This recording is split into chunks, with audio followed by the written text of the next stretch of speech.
This week, Democrats faced off in their first presidential debate. And just like the Republican debates pushed candidates farther to the right, well, this one pushed candidates to the left.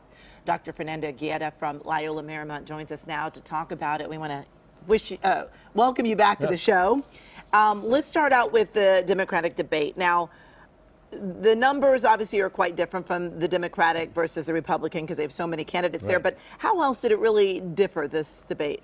Well, I think the major difference was because there's so many candidates within the Republicans, they're trying to have their identity and they're not spending much time beating up on Clinton and Obama. The Republican faithful, the Republican Party want them to do that.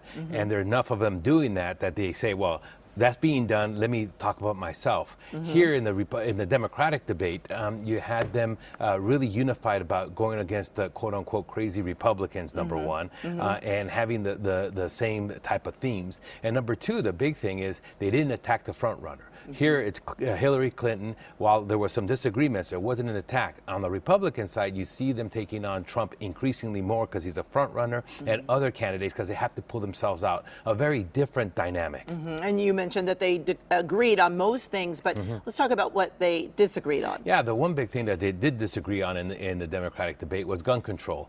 Surprisingly to me and to many others is, Bernie Sanders was really attacked about his previous votes on gun control.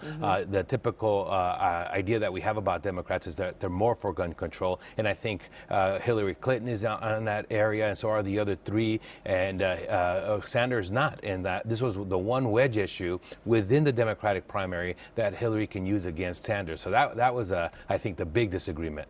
Still a lot of talk about Joe Biden, whether or not he's going to get in the ring. Did anything happen during the debate that might push him in or keep him out? Well, number one, he needed to jump in as soon as possible to be part of that debate, and he would have been the story. He didn't do that. That doesn't help. Number two, Hillary and Bernie Sanders did quite well, and they provided no space for him to insert himself.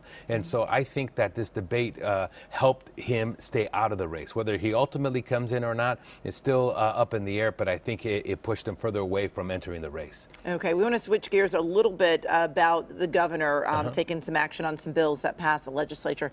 Let's talk about the things that he passed and if there were any surprises. The governor's always full of surprises. Number one, this week he had to either sign, veto, or just let the bill go and it would have become law. That's number one. There were over 1,000 bills, heavily Democratic legislature, so you would think that he would sign most of them. And in a sense, he plays the role as the grown-up.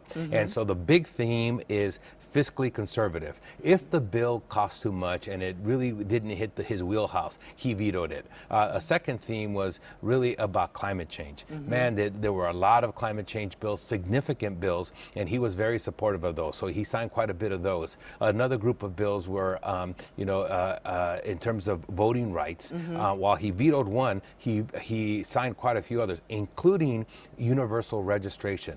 Now, as soon as you get your driver's license, you are automatically registered. You no longer have to opt in. As a matter of fact, you have to purposely opt out. That's a big difference. It will increase the number of registered voters by the thousands. And a third kind of theme is immigration, in that he signed a bill that allows for health care for the children of undocumented and other, and it continues to incorporate immigrants. So there were a lot of bills. Those were the three main themes, but there's a lot that we left out. 1,000 bills were on his desk. Yeah, including that right to die bill that he did pass. Yes, and that was a little bit of people didn't know where he was going to end up, but he ultimately said, hey, where would I want to be on this if I was in that situation? And that's why he ended up signing it. All right, Professor Fernanda Guerra, thanks so much for joining us.